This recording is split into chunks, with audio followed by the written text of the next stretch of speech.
ನೋಡಿ ಒಂದು ಗುರೂಜಿಯವ್ರದ್ದು ಒಂದು ಈಗ ತಾನೇ ರೆಕಾರ್ಡ್ ಬ್ರೇಕ್ ಮಾಡಿದರೆ ಅದನ್ನು ಕೂಡ ಅವ್ರ ಹತ್ರ ಮಾತಾಡ್ಸೋಣ ಏನು ಅಂತ. ತುಂಬ ಸೌಮ್ಯ ಸ್ವಭಾವದವರು, ಹಾಗೆಯೇ ಒಂದು ಸರಳ ಸಜ್ಜನಿಕರು ಅಂತ ಕೂಡ ಹೇಳ್ಬೋದು.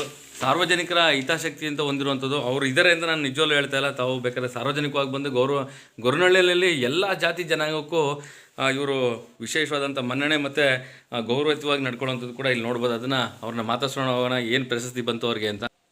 ಗುರುಳೆ ನಮಸ್ಕಾರ. ನಮಸ್ಕಾರ. ಹೇಳಿ. ನಿಮಗೆ ಮೊದಲು ಶುಭಾಶಯ ಹೇಳ್ತೀನಿ, ಯಾಕೆಂದರೆ ಒಂದು ಒಳ್ಳೆಯ ಉತ್ತಮವಾದಂಥ ಪ್ರಶಸ್ತಿ ತೊಗೊಂಡಿದ್ದೀರಾ. ತಂಬಾಯಿಂದನೇ ಕೇಳೋಣ, ಯಾವ ಪ್ರಶಸ್ತಿ ಯಾರು ಕೊಟ್ಟರು, ಏನು ಯಾವ ವಿಚಾರ ಕೊಟ್ಟರು ಅಂತ. ಏನು ಗುರುಳೆ ಅದು? ಅದು ನನಗೆ ಒಂದು ಫೋನ್ ಬರುತ್ತೆ, ಈಗ ನಿಮ್ಮನ್ನು ಆಯ್ಕೆ ಮಾಡ್ಕೊಂಡಿದ್ದೀವಿ, ವರ್ಲ್ಡ್ ರೆಕಾರ್ಡ್ ಆಯ್ತದೆ ಅಂತ. ಅದನ್ನು ನಾವು ನಂಬೋಕ್ಕಾಗಲಿಲ್ಲ. ನಾನು ತಿರ್ಗಾ ಫೋನ್ ಅಲೋ ಮಾಡಿಲ್ಲ. ಈಗ 1 ಅವರ್ ಬಿಟ್ಟಿಗೆ ಫೋನ್ ಮಾಡ್ತಾರೆ, ವರ್ಲ್ಡ್ ರೆಕಾರ್ಡ್ ಆಯ್ತಾ ಇದೆ, ಈಗ ಡೆಲ್ಲಿಲಿ ನಡಿಬೇಕಿತ್ತು ಇಲ್ಲಿ, ಆಗ ನಿಮ್ಮನ್ನ ಇದು ಮಾಡ್ಕೊಂಡಿದ್ವಿ, ಅದು ಎಲೆಕ್ಷನ್ ಇಂದ ನೀತಿ ಸಮಿತಿ ಇರುತ್ತೆ ಅಂದ್ಬಿಟ್ಟು ಕ್ಯಾನ್ಸಲ್ ಆಗಿತ್ತು, ಮಾಡ್ತಾ ಇದೀವಿ ಅಂತ ಹೇಳಿದ್ರು. ಆಗ ನಾನು ನಂಬಕ್ಕಾಗಲಿಲ್ಲ. ಒಂದು ಐಡಿ ಕಳಿಸ್ಕೊಡಿ ಅಂತ ಹೇಳಿದ್ರು. ಕಳಿಸ್ಕೊಟ್ಟಾಗ ಗೊತ್ತಾಯ್ತು. ತಿರ್ಗಿ ಅವರು ರಿಪ್ಲೈ ಅದು ಇನ್ವಿಟೇಷನ್ ಕಳಿಸಿದಾಗ ತುಂಬ ಖುಷಿ ಆಯಿತು.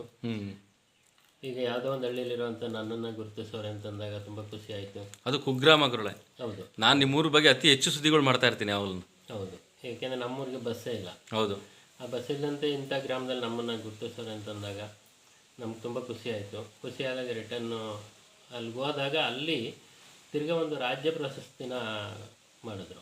ಏನಂದರೆ ವೀರ ಯೋಧ ಸೇವಾ ರಾಜ್ಯ ಪ್ರಶಸ್ತಿ ಅಂದ್ಬಿಟ್ಟು ಒಂದನ್ನು ಕೊಟ್ಟರು. ಹಾಗಂತೂ ತುಂಬ ಖುಷಿ ಆಯಿತು. ಅದರಲ್ಲೂ ನಮ್ಮನ್ನು ಗುರುತಿಸಿ ನಾವು ಬಯಸಿದಂತೆ ಬಂದ ಭಾಗ್ಯ ಅದು ಅಂತ ಹೇಳಿ ಖುಷಿ ಆಯಿತು ನನಗೆ.